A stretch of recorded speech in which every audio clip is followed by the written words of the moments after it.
talk with Julianna Zwierciadlowska-Rhymer at the C2 Center for Craft. The Manitoba Craft Council was founded in 1978 as Manitoba's only not-for-profit art organization dedicated exclusively to contemporary craft. We are gathered today in what we now know as Manitoba, the ancestral heritage of the Anishinaabe, Cree, Oji-Cree, Dakota, Dene, Anishinaabe, Dakota Toye, Denesulene, Denehituak, Inuit peoples, and the national homeland of the Red River Métis. These lands include territories subject to treaties 1, 2, 3, 4, 5, 6, and 10. Craft occupies a space that has the hand and the handmade at its center. It rejoices in sharing knowledge and solving problems. It stems from, creates, nurtures community. It allows us to build bridges through shared action, but also fosters courage, empathy, and connection. We acknowledge the deep harm caused by settlement, and we look forward to using craft in our efforts for reconciliation and positive change. Julianna is an emerging artist from the prairies of Southern Manitoba. She received her first Bachelor of Fine Art in Art History from the University of Manitoba in 2011. After graduation, Julianna moved to Krakow, Poland to attend Jagiellonian University to study Polish language and culture in order to more deeply understand her cultural background. Upon returning to Canada, Julianna moved to Vancouver, British Columbia, and attended Emily Carr University of Art and Design, receiving her BFA studio in 2017. She began her Master's of Fine Art in 2019, and in June 2021, Julianna defended her thesis and graduated from the University of Manitoba.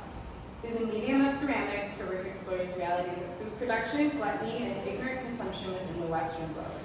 Julianna uses the abject and the grotesque to create uncomfortable pieces about our consumption through a playful and curious lens. She creates luscious cake-like sculptures which act as a vehicle to discuss the more serious matters and pose challenging questions. Her work explores the side of consumption and excess that many of us would prefer to ignore, hide away, and pretend doesn't exist. Julianna also has a ceramic cupcake and pendant workshop coming up later this month, so I'm going to plug that.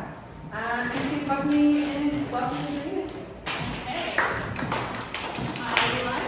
Hey, thank you so much for coming out for my artist talk tonight. And I just want to start off by giving a few thank yous and to different organizations and to some different people. So I want to say thank you to the Manitoba Craft Council. They've all been so wonderful to work with. To Tammy, Chelsea. And we can just wait a second for everyone to hop on in. Hello. Oh, sorry. It's okay. Couldn't get in. Hi. Okay. I'm just gonna line these few words and start again. So hi everyone, thank you so much for coming. I want to start by saying a few thank yous to some organizations and to some people. So first off, to the Craft Council for providing me this opportunity to showcase my work stuffed. And a really big thank you to Tammy, Chelsea, and Katrina. They've all been so wonderful to work with and who have really provided me, who've been so effortless to work with, and they made everything so easy. And Katrina, a really big thank you for being on top of the ball. She's been my main point of contact, and she's always kept everything on track and telling me what needs to get done, and it gets done. So thank you so much. And a big thank you to the Manitoba Arts Council for their contribution to my art practice. Without their support, I don't know how much of this work would have been able to get done and to the capacity that I was able to make it. And a really big thank you to the Banff Center for Arts and Creativity. This past winter, I was doing a residency there. And I was there for 5 weeks as an emerging artist residency. And I'll discuss this a little bit later in my talk, but it was a really incredible experience and also life-changing. So I want to start off, and I'll have to do, okay, we got some technical things. The down button. Down button. Okay, there we go, okay. So I want to start off by giving some background information about myself and what sort of inspired my art practice. So I grew up on a farm in Southern Manitoba near Morris. This is where I grew up for the first 23 years of my life, and then returned back home to attend grad school. So this is also where I currently reside, and my garage becomes my summer studio, which I just kind of explode out onto. And this place has also really provided me a positive place for inspiration for my art practice. So, these are my parents who are also here in the audience. And I want to start off by saying they've also been been a big part of my inspiration, which they've never heard this part of my talk either, so this is the first time information to them. So it really have like impacted my worldviews as well. So my dad is a grain farmer and my mom is a pharmacist, and it wouldn't be until much later in life that I would realize and like understand how closely linked these two worlds really are.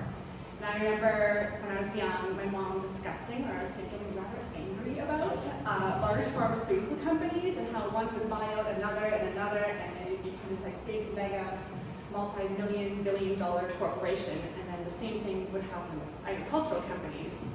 And so these were discussions that I would hear at home, or how Monsanto then was bought up by Bayer, who's one of the largest pharmaceutical companies, and then they would control about a quarter of our seed supply and pesticides plus pharmaceuticals. So these were discussions that I heard at the kitchen table, or rants I would hear from both my parents or different people within like the Morris community about agricultural companies and how they're controlling seeds. So this is also different things that would affect my practice. I had to incorporate little Julianna in here, who is in the wheat fields, and I loved running around at home and being this like wild child, and also I loved playing in the mud from a young age. And none of us ever read the signs or saw what was to come, but if there's any hindsight or foresight, I certainly loved playing in the mud, and now I just play in fancier, more expensive mud. Okay.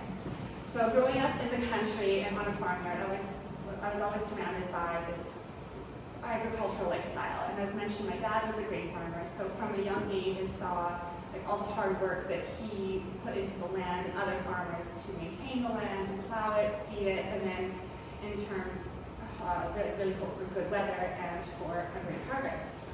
So I was aware that farmers fed the world and having food was an essential part of our existence, yet many of us may not fully understand or be aware of like where food is coming from, all the hard work that it is to maintain the land, to take care of the crops, soil health, or just in general where the food is coming from. And that I always noticed that there was like this gap between, say, from like seedling to our plate or animal to plate, and this gap that was in between that I was like very privileged to have as a young child and an adolescent. And so there's also like these different complexities within our food system that many of us may or may not take for granted. Okay. So this is going to take a minute for me to remember to click and click here as well. So also growing up in the country, we were a family that grew a massive garden. It would be about the size of like a city plot at times, and we would grow enough fruits and vegetables to last us maybe through till spring, maybe until like the next summer. And so as a kid, I thought this was normal. I thought everybody can grow a big garden. I thought everybody had like 200 potato plants just in their backyard. But I would realize quickly as a child that this was not normal, and I would go to some friends' houses and eat there and eat food out of a can and store-bought vegetables that would be frozen. And I'm eating these things and I'm like, oh, this isn't that good. And I'm having some very terrible meals at some friends' houses. And they call me all like, can you come and get me? Because the food isn't that good. And I need to eat something at home. So I realized this was a privilege, but other people have very different access to food, and there's socioeconomic issues and access to land and what you can and can't grow. So these were just things that were like normal for me that we still take part in, but they've definitely affected my viewpoints on food. So fast forward many years later, I graduate from my BFA, and then I moved to Poland to study the Polish languages and culture, as you do when you finish your BFA, because you don't know what you're going to do with your life. And so I was there studying the language. I was in Krakow, and I discovered these like open farmers markets that felt very old world to me. And there were lots of like local farmers there who would be selling their produce that they picked that morning, or animals that were slaughtered that morning. And I was always fascinated about even like the city dwellers there and the types of questions that they would be asking about food. Like if something was picked that morning, or like what were the animals fed, when were they slaughtered, just these different kinds of conversations I didn't always hear when I was back in North America. And I was always very fascinated and interested in how like meat was displayed there, like the chickens would just be plucked and you would still see feathers somewhat on them, or like it's a whole chicken, there's still the head and feet. So just this relationship that we are still understanding these were living creatures and that it's just presented as is. Sanitary or not, I'm not sure, but it was just open, and then we bought things from here, and it was all delicious. So I was always fascinated by like just the markets themselves. They aren't curated at all. It's just like, here's the food. It's got great quality and it's got great flavor, and it's just presented as is. And I just was always like, fascinated by these markets. I'm not going to remember this the whole time.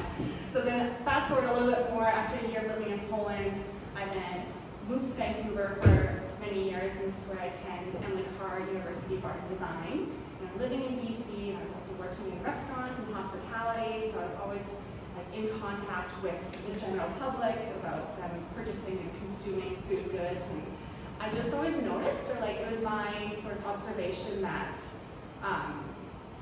people were more concerned sometimes about like these terms of organic, free range, free run, and natural, and what does that mean, instead of understanding like where the food is coming from itself. So this led me down a journey of like researching sometimes what these terms meant, and seeing the disconnect also between like growing up here and being very observant of food, and having lived in the country, moving to Poland and traveling lots of Eastern Europe and seeing how that relationship is to food, and then moving to Vancouver where it's like they've got lots of beautiful high-end restaurants, but yet the understanding of the disconnect to the food sources always felt very prevalent. So I wanted to make some artwork in this happened in my last semester in Lake Harbor, where I started this project called Utter Consumption. It's where I started to make my utter cakes and start to understand like people's different viewpoints on how they're viewing food. So I really got caught up in making artworks about like the dairy industry, and that's what I was sort of trying to focus on at that time. And I was really interested in this term natural, and what does that mean in relationship to food. And so I would see these on like different dairy products, and I just started questioning like, is it natural for us to drink milk that's intended for a calf? And if we want natural, then should we drink our mother's breast milk? And this made people so uncomfortable. But I was like, well, isn't that natural? Like, shouldn't we be then doing that? So I was playing with that and then making these ideas of like making these mutated breasts and mutated cow udders and kind of combining them together. So I wanted them to look somewhat painful and wounded and pussy and all these sort of like gross things, but then to be drawn into them by the color and be really enticed by them, but also really like revolted. So those are some of my favorite words as well. And so this one was utterly delicious. I also love making puns with lots of my titles. So I was also wanting to create pieces that were about like the things that I love. So baking and cooking and hospitality and bringing people together and feeding people is like something that was very much like part of growing up. And then also to tie this in with things that are revolting and have these like sinister underlying narratives and complicated stories about food, and how to merge these all things together. So at the time, or I didn't realize at the time, but now I see it, is that I was already interested in the abject and taking something that could be inside, outside, or vice versa, or basically like taking something out of its context and placing it elsewhere. And so for me, that was taking these cow udders and putting them onto cakes, and it leaves us feeling like this uncomfortableness, and we have to try and make sense of things. And so I also use, throughout my work then and into now, I use many shades of pink, because they are really beautiful and feminine and pretty, and yet at the same time, depending on its context, they can be either like revolting and disgusting. It reminds you of like your own flesh and viscera and entrails. So it's got this dual meaning, and I became really interested in how we perceive color, depending where we're seeing it as well, and what it's on. Okay, so then fast forward another few years, and then I was in BC, you know, like I want to go to grad school, I want to like challenge my work, so I apply to a few and I decided to come to the U of M because I wanted to be back in this like agricultural setting for making the work that I wanted to create. And so I continued making some of my cow udders, and then my work also was like evolving to making these other types of cakes. And this one I was like thinking of making like a type of like layered cake, but now I'm piping in icing so that it looks like growths. I'm not quite sure what it is, but when you look up close, but it's also really like they're beautiful. It's like beautiful colors, and we recognize it as icing. And then there's also there's viruses on the cakes, and so I'm not making them as COVID-19. That's what everybody recognizes them as, but they're like these reminders of the potential health risks within our food system. So when I was starting grad school, I was very interested in like viruses and how they came to be, and sorting through all these different ideas about all the things I wanted to make. And so I started making these and putting them on pieces, and now people just recognize it as COVID. But you know what? People know it as a virus, and they're like, that's not good. So that's as long as I'm getting there. And so then this was my thesis exhibit, Table Manners. And so some of the work that was shown here is also being shown in stuffed, because I was in co-red for my thesis, so I had to do it all over Zoom, and nobody got to really see this work other than my cohort and my committees and my advisor. So it's nice to be able to show some of these things. And it was during this time too, and I still very much am curious about our consumption habits and gluttony and over-the-top excess that we have with the food that we're eating, and trying to understand what it is that we're actually consuming. And then I've really become interested in also our relationship to animals as food. And so this body of work, I had it on a stainless steel table. I wanted people to feel like questioning the spaces that they're in. Is it a morgue? Are we in a restaurant setting? Is this clinical? Are we like, where are we? It's on wheels, so we're in transition. And so that was sort of like this very, like clinical type of setting I wanted it to be in. And so now I've kind of like changed the way that I'm viewing how it's being displayed. And this was one of my cakes, which is also on display here. It's called High Tea Delight. So with all the cakes that I was making as well, I've been making lots of meat molds. And so there's like different forms of meat in here. There's corn, chicken feet, lots of maggots and pills and all sorts of things. They're all sort of in relationship to each other as well, and lots of those theme motifs are seen throughout my work. The corn is made from corn that was growing around our yard that was then being grown for livestock.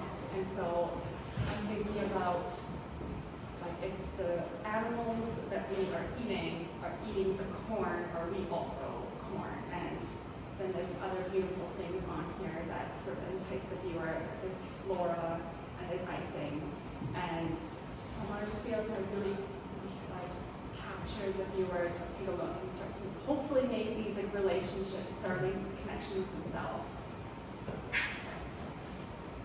And so also throughout my work, I was using doll heads, and that was sort of like starting point, and now they've evolved into other things. But I was using these at first to kind of, I wanted to create like something that was figurative, and that we could maybe see a reflection of ourselves in some type of figured form, and that they're puking, and I have them puking icing. But I was thinking about like, is it because they're eating something that is making them sick, or is it because they're eating something that is so delicious? We've all had that. You have like the best bowl of pasta, and you keep eating it until you feel ill, and then you want to vomit. So I have these sort of ideas of like, why is it that they're sick? And then I'm also trying to make them so they're beautiful and like really kind of cute, but then you see how sort of horrifying they are. And just, I guess, a little side note as well with them. So when I was in Banff, I think I made about 10 of them. And I really started to manipulate them. I got some like really great feedback when I was there. And so I started to make them look a little bit more human, but with also animal characteristics. But they did not survive the glaze firing. So the clay that I use has now been discontinued. And so the glaze that I formulated to fit that clay worked, and now the new clay and the glazes that I've made don't work. So when I opened the kiln, they all like tore apart. And I was just like, oh. So I guess those ones, I had to smash them all. It's very cathartic. And yeah, so maybe they'll be in like the next show I have. I'll just have to remake them, and I've used commercial glazes with this clay, and that seems to work. But I wanted the colors that I've made, and they all work really well, and I know how to blend them so that I get the colors I want. So that was just another, for the ceramic people here, you know that feeling of when it goes wrong. So it's fine. So then I'm showing some other heads that were made a little bit previous to Banff. And so they're not as altered as I want them to be, but it's okay. This is ceramics. Anything can go wrong. So I'm also very interested in this. I'm also very interested in the ideas of like life and death and the relationships they have with each other. So throughout lots of the work as well, I have like these flowers, maggots, viruses, and the meat. So the meat was from a living animal, and it's now. And there it's clay, but they're dead. And so maggots thrive where there's death and decay. Viruses need a living host to survive. So there's a whole relationship between life and death within my work as well. Okay. And so some of the pieces too, I'm really interested in entrails, so such as like intestines, hearts, stomachs, and I'm beginning to question too, are these like the entrails from the animals that we've slaughtered for our own consumption, or are they the entrails, like our own entrails, and this is then where the food is going once we have consumed these other items. And yet again, I'm using these like pretty pastel types of colors to really draw you in. I think it's so cute to me. That's a stomach. That's somewhat disgusting. And in lots of my work too, I like to create these like little like treasure beds. So with this one, I've got a stomach that you like have to look inside and you see little viruses and there's little teeth, and I'm like, oh, that's so cute. But maybe not everybody thinks that. But I want to just create these like pockets where it keeps the viewer going around and around and finding new things. Okay. And then so this one I have the mouth of truth, and it's a large intestinal piece I made. So it's about like I carry it with both my hands, and so. And then on the inside, I have all these microvilli, which is where your intestine starts to absorb all the nutrients, but then they also start to look like growth, so they're coming out a little bit on the side. So is it being like, is that growth eating the intestine? I made it so big, like just thinking about, like, are we consuming this much that like, you know, our intestines can't handle it all? And then I have these teeth around the edges and tongues coming out, like is it gonna come out and like lick you, or they sort of look like they're a little bit in motion. I've really enjoyed making these very abject types of things. We're not exactly sure what's going on. And I've created these other like sort of like doll-like figures that I've also used different chicken pieces and corn for. And with these ones, I'm really thinking of like our own reflection of what it is that we're eating. So you know, if we're eating these many animal products, are we turning into that as well? And corn is the torso, because corn is in so many products that we consume, and then corn is a really big part of the diet for livestock. So if our livestock is eating the corn, are we also corn?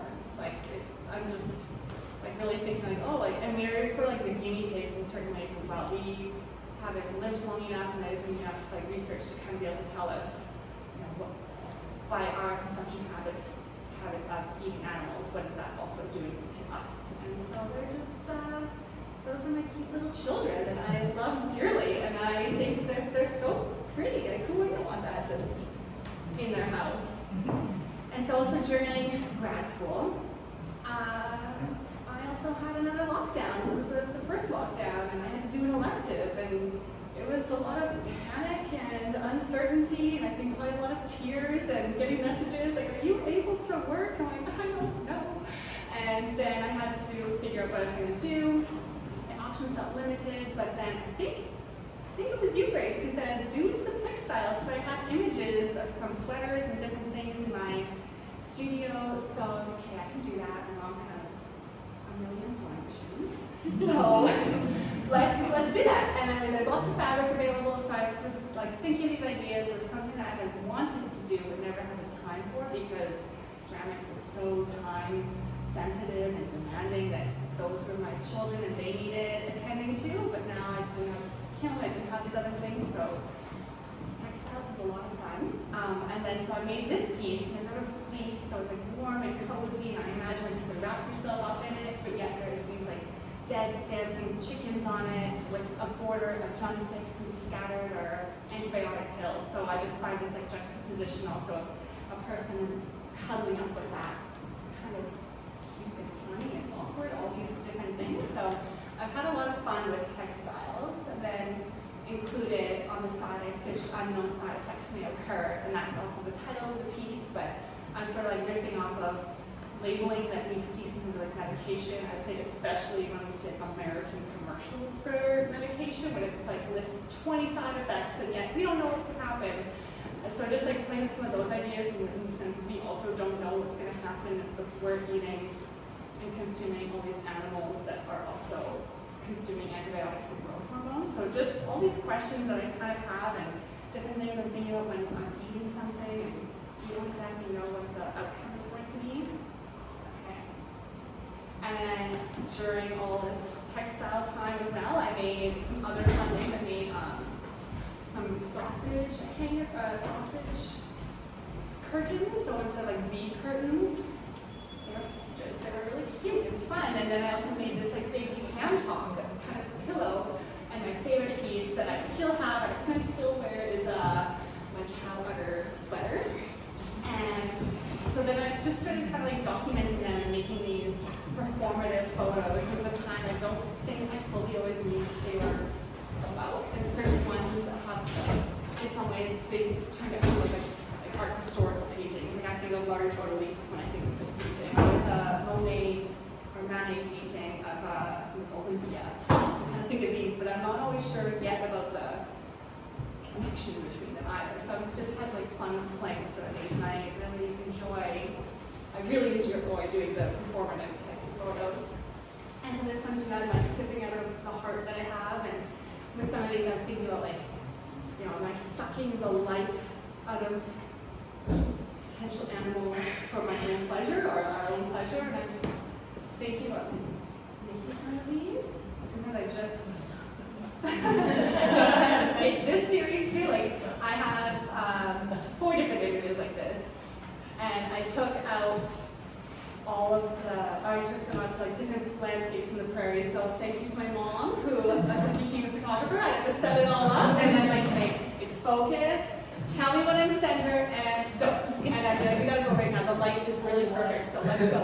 Yeah. So this was done like really close to our property. Same with the one with the straw bales behind me. Like that was done at like 6 o'clock in the morning because the light was perfect.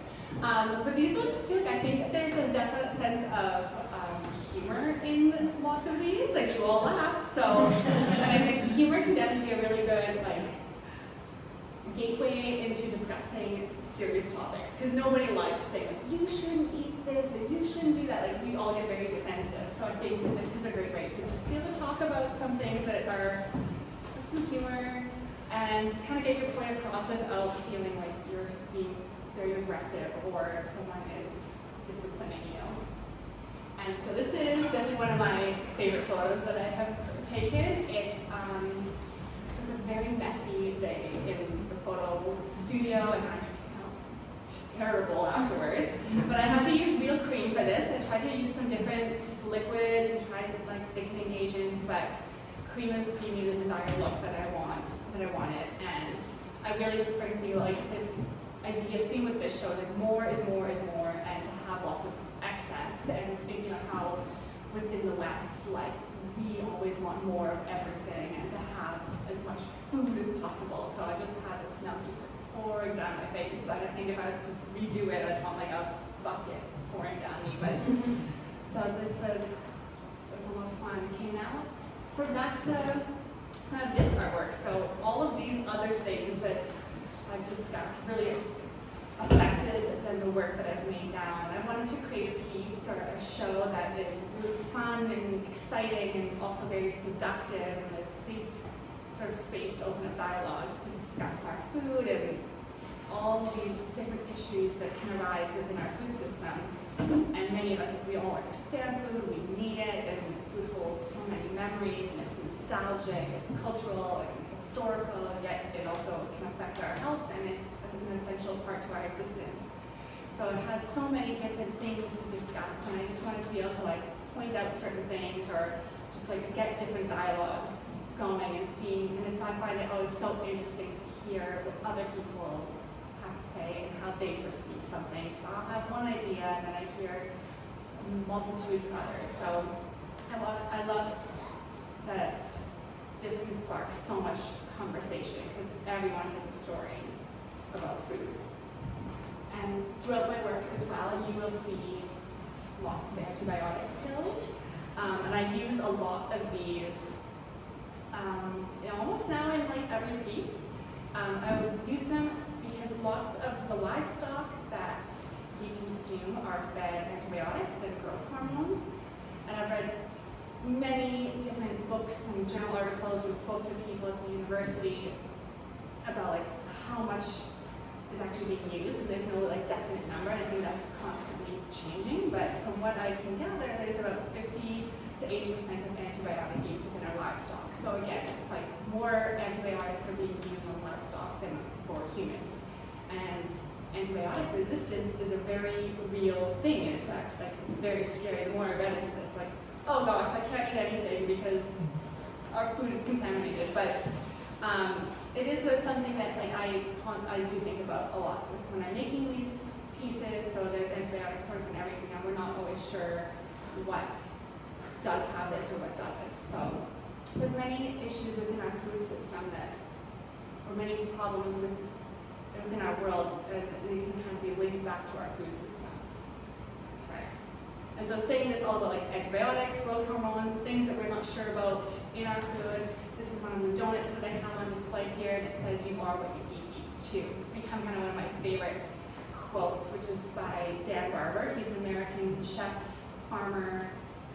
He's sort of like revolutionizing the way that he's trying to revolutionize the way that we think about food and how we consume things and the types of crops that we're growing.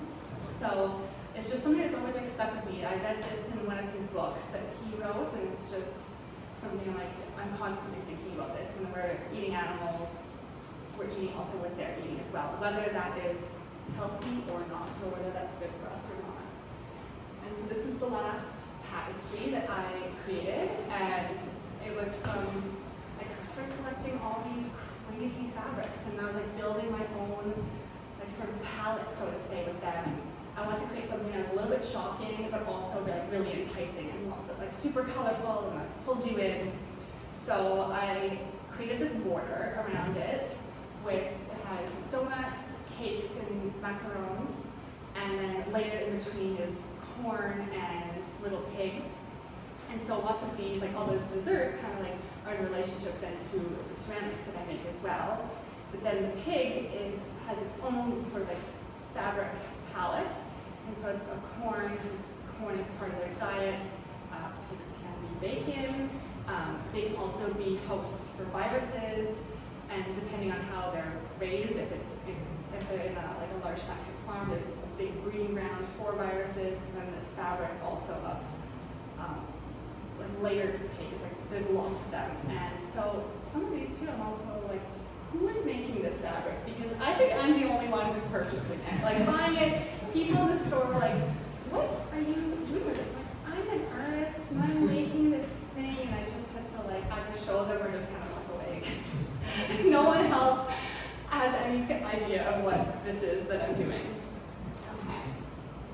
So next, I'll just talk also like a little bit about Banff. This was a really amazing experience for me. I was there for 5 weeks. And as there were 13 other artists from across the country ranging in different mediums.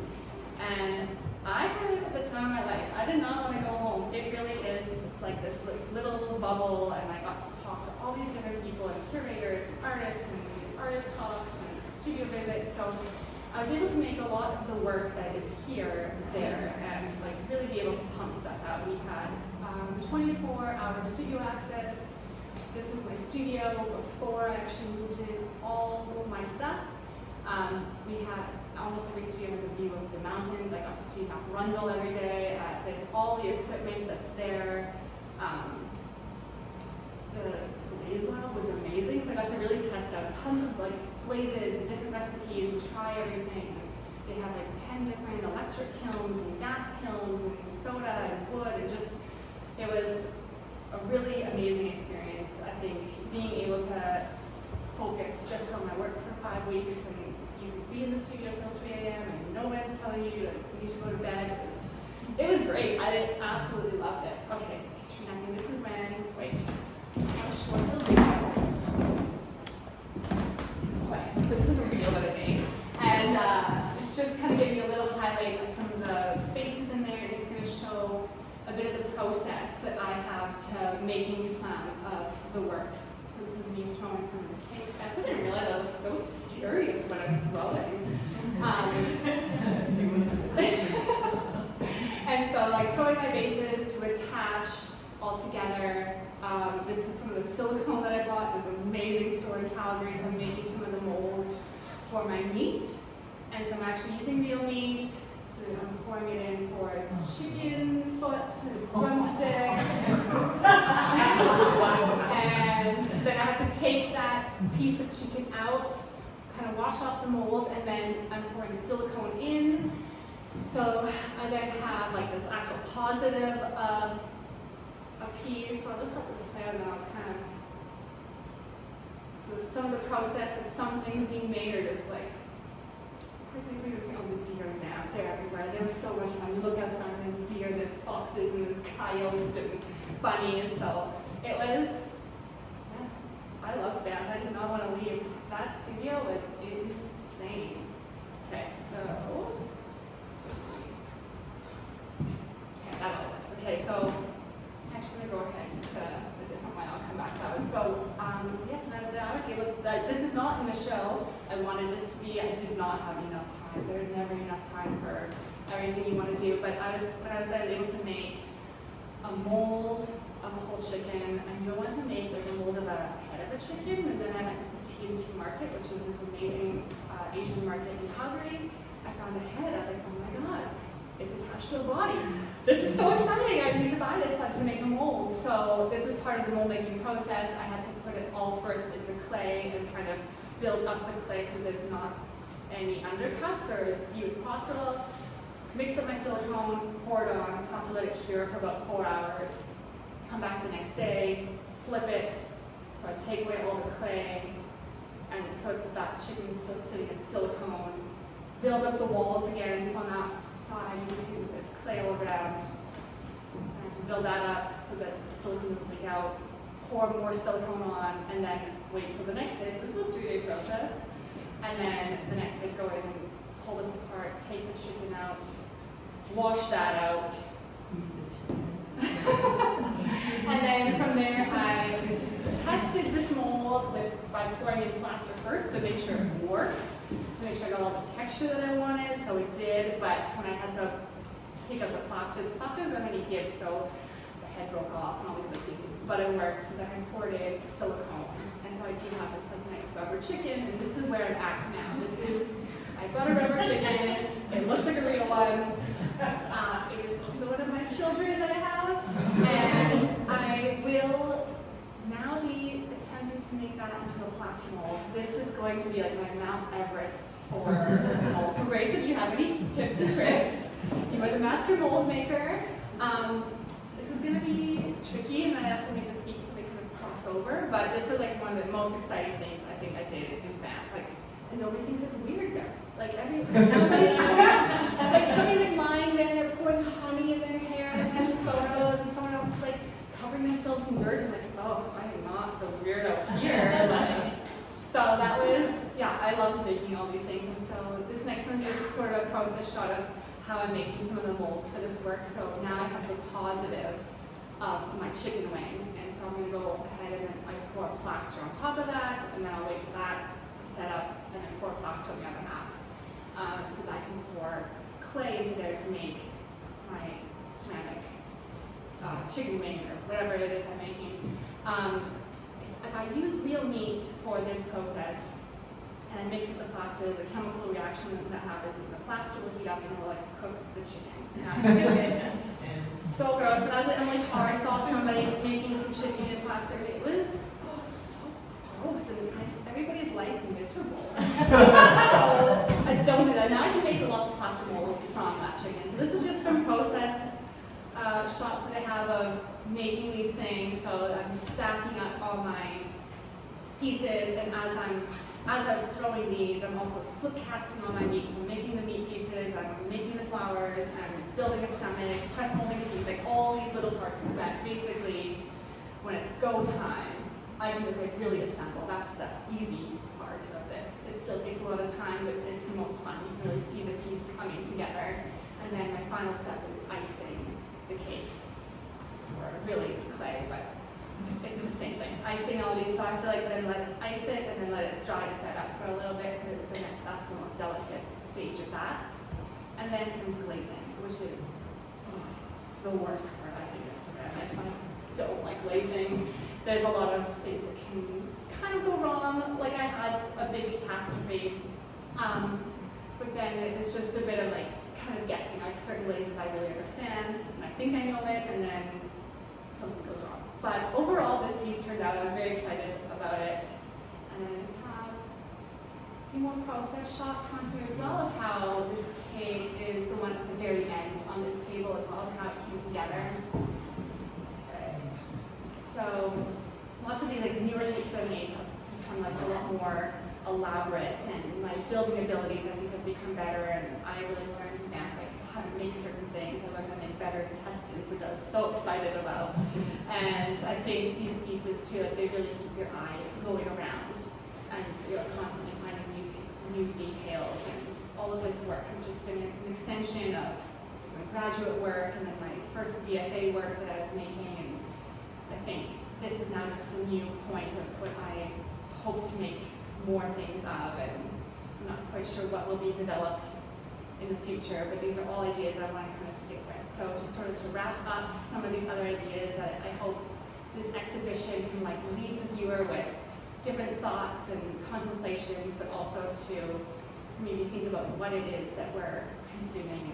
And I know I have many questions and that there's many major problems within our food system and our complexity, and there's many complexities, but I'm just hoping that it can be a catalyst to start some much larger conversations.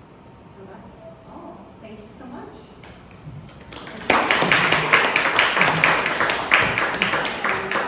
Any questions or comments, or if you want to ask me privately, go ahead. And yeah, that's everything. Grace. I'm quite interested actually to know how you feel just in terms of this presentation. Yeah. And it really struck me today that you've hidden the table basically. Yeah.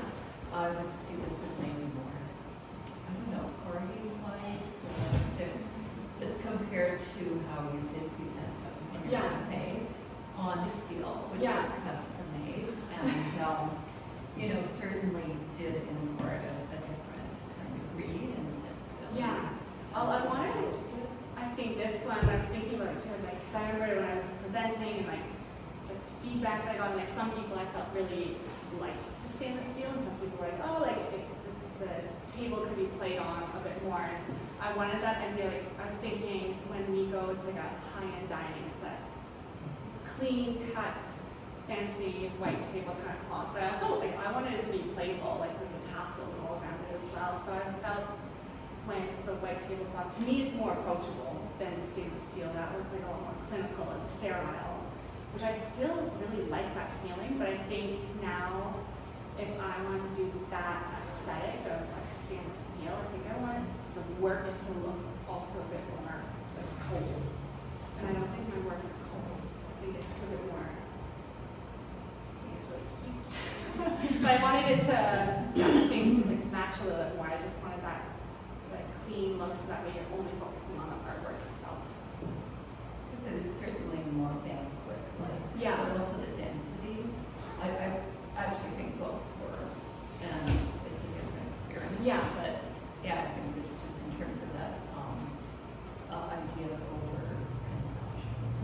And this one too, like I think this table is shorter and there's even more stuff on it as well. So I don't know. Yeah, it's I think it like I like this setup too, like doing something as a banquet, and I could see myself like playing with different types of setups too. And there was someone at the bank center. It was too late kind of at the time, so I'm like, oh, I have this idea, and like this is what I kind of have to go forward with for this. But he was saying like, look at like the history of tables and history of like banquets and what does that mean too. So I'm like, okay, like noted. So there's always more research, never ends. But yeah, so the last I look up now, I think that's to present it again. What do tables mean, and who's using them, and how are they being used? Another show. Consideration. Yes, exactly.